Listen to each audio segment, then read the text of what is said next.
नमस्कार दोस्तों। हम लोग देख रहे थे प्राचीन भारत का इतिहास। तो प्राचीन भारत के इतिहास में आज 5वां अध्याय है।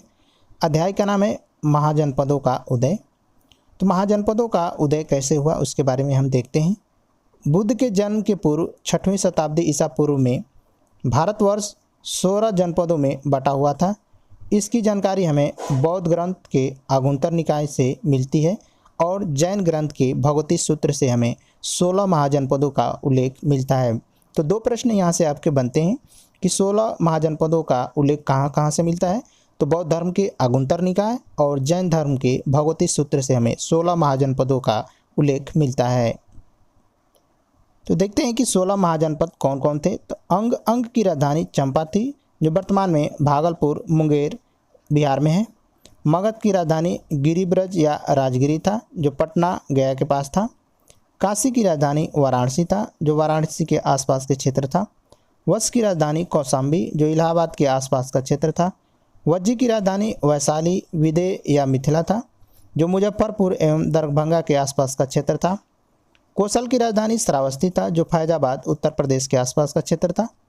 अवंती की राजधानी उज्जैन महिष्मती था, जो मालवा मध्य प्रदेश के आसपास का क्षेत्र था। मल्ल की राजधानी कुशावती थी, जो देवरिया उत्तर प्रदेश के आसपास का क्षेत्र था। पंचाल की राजधानी अहिच्छत्र काम्पिल, जो बरेली बदायूं और फर्रुखाबाद के आसपास का क्षेत्र था। चींदी की राजधानी शक्तिमती थी, जो बुंदेलखंड उत्तर प्रदेश के आसपास का क्षेत्र था। कुरु की राजधानी इंद्रप्रस्थ था, जो आधुनिक दिल्ली मेरठ और हरियाणा के क्षेत्र थे। मत्स्य की राजधानी विराटनगर था, जो आधुनिक जयपुर के आसपास के क्षेत्र थे। कंबोज की राजधानी हाटक था, जो राजौरी एवं हजारा क्षेत्र में था। सूरसेन की राजधानी मथुरा था, जो मथुरा क्षेत्र में था। अस्मक की राजधानी पोटली या पोतन था, जो गोदावरी नदी क्षेत्र में दक्षिण भारत का एकमात्र जनपद था। गंधार तक्षशिला इसकी राजधानी थी, जो रावलपिंडी एवं पेशावर के आसपास का क्षेत्र था।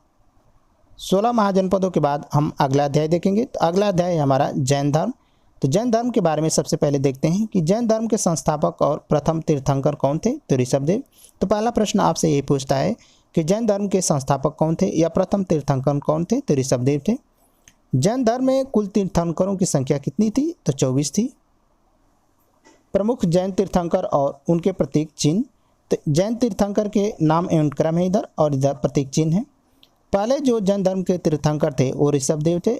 इनका प्रतीक चिन्ह सांड था। अजीतनाथ दूसरे तीर्थंकर थे, इनका प्रतीक हाथी था। संभवनाथ तीसरे तीर्थंकर थे और इनका प्रतीक चिन्ह घोड़ा था। संपार्श्वनाथ 7वें तीर्थंकर थे और इनका प्रतीक चिन्ह स्वास्तिक था। शांतिनाथ 16वें तीर्थंकर थे और इनका प्रतीक चिन्ह हिरण था। नामीनाथ 21वें तीर्थंकर थे और इनका प्रतीक चिन्ह नीलकमल था।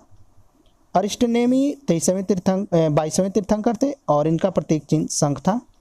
पार्श्वनाथ जैन धर्म के 23वें तीर्थंकर थे और इनका प्रतीक चिन्ह सर्प था। महावीर स्वामी जैन धर्म के 24वें तीर्थंकर थे और इनका प्रतीक चिन्ह सिंह था।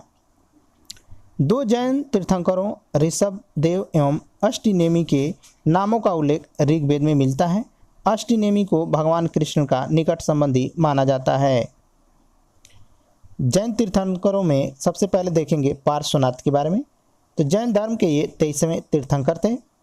काशी के इच्छावुक वंशी राजा अश्वसेन के ये पुत्र थे। 30 वर्ष की अवस्था में इन्होंने संन्यास जीवन ग्रहण कर लिया। इनकी प्रमुख जो शिक्षाएं थी, हिंसा न करना, सदा सत्य बोलना, चोरी न करना और संपत्ति नहीं रखना चाहिए। इन्होंने ये प्रमुख शिक्षाएं दी। अब देखेंगे जैन धर्म के अगले तीर्थंकर महावीर स्वामी के बारे में। तो जैन धर्म के 24वें एवं अंतिम तीर्थंकर महावीर स्वामी थे।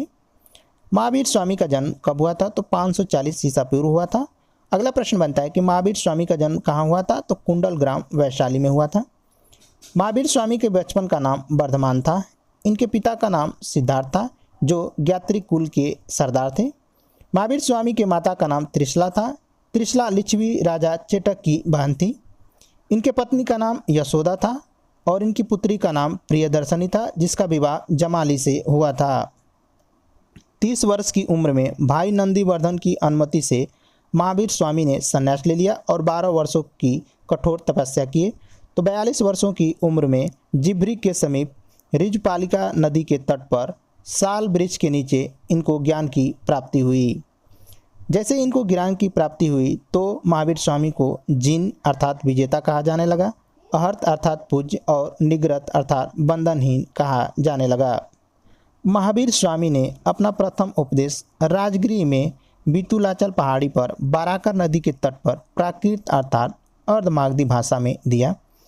इनके अनुयायी के बारे में देखते हैं तो निग्रत अर्थात अनुयायी कहा गया। महावीर स्वामी के प्रथम जो अनुयायी थे जमाली, जो इनके दामाद थे। महावीर स्वामी के प्रथम भिक्षुणी नरेश दधिवाहन की पुत्री चंपा थी। महावीर स्वामी ने अपने शिष्यों को 11 गण धाराओं में विभाजित किया। महावीर के बाद प्रथम उपदेशक आर्य सुधर्मा थे। महावीर स्वामी की मृत्यु 468 BC में पावापुरी राजगृह में हुई। जैन धर्म की विशेषताओं के बारे में देखते हैं तो जैन धर्म ने अपने आध्यात्मिक विचारों को सांख्य दर्शन से ग्रहण किया। जैन धर्म में ईश्वर की मान्यता नहीं है, अर्थात जैन धर्म ईश्वर को नहीं मानता है। जैन धर्म में आत्मा की मान्यता है। महावीर स्वामी पुनर्जन्म एवं कर्मवाद में विश्वास करते थे।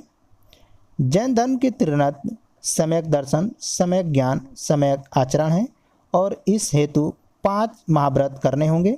अहिंसा, सत्य, आस्तेय, अपरिग्रह और ब्रह्मचर्य का पालन करना होगा। जैन धर्म के सप्तभंगी ज्ञान के अन्य नाम स्यादवाद और अनेकांतवाद हैं। जैन धर्म का विभाजन देख लेते हैं तो लगभग 300 ईसा पूर्व में मगध में 12 वर्षों का भीषण अकाल पड़ गया, जिसकी वजह से जैन धर्म 2 भागों में बंट जाता है, दिगंबर और श्वेतांबर। दिगंबर के जो प्रवर्तक थे वो भद्रभाव थे। भद्रभाव ने कर्नाटक में दिगंबर की स्थापना की, जबकि श्वेतांबर के जो प्रवर्तक थे स्थूलभद्र थे। इन्होंने मगध में ही श्वेतांबर की स्थापना की।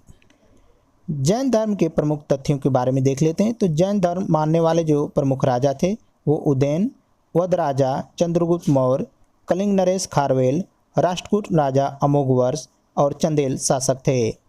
मैसूर के गंगवंश के मंत्री चामुंड के प्रोत्साहन से कर्नाटक के श्रवणबेलागोला में 10वीं शताब्दी के मध्य भाग में विशाल बाहुबली की मूर्ति गोमतेश्वर की मूर्ति का निर्माण किया गया। मौर्योत्तर युग में मथुरा जैन धर्म का प्रमुख केंद्र था। खजुराहो में जैन मंदिरों का निर्माण चंदेल शासकों द्वारा किया गया। जैन तीर्थंकरों की जीवनी भद्रबाहु द्वारा रचित कल्पसूत्र में है। मल्ल राजा श्रीतिपाल के राजप्रसाद में महावीर स्वामी को निर्वाण प्राप्त हुआ था। जैन साहित्यों के बारे में देख लेते हैं तो प्रथम जैन संगीति 300 ईसा पूर्व पाटलिपुत्र में हुआ था और इसके अध्यक्ष स्थूलभद्र थे। द्वितीय जैन संगीति 6वीं शताब्दी में हुआ था और ये वल्लभी गुजरात में हुआ था और इसके अध्यक्ष क्षमा श्रवण थे। तो ये तो मित्रों थे आज के प्रमुख वीडियो। मिलते हैं अगले वीडियो में, तब तक के लिए नमस्कार।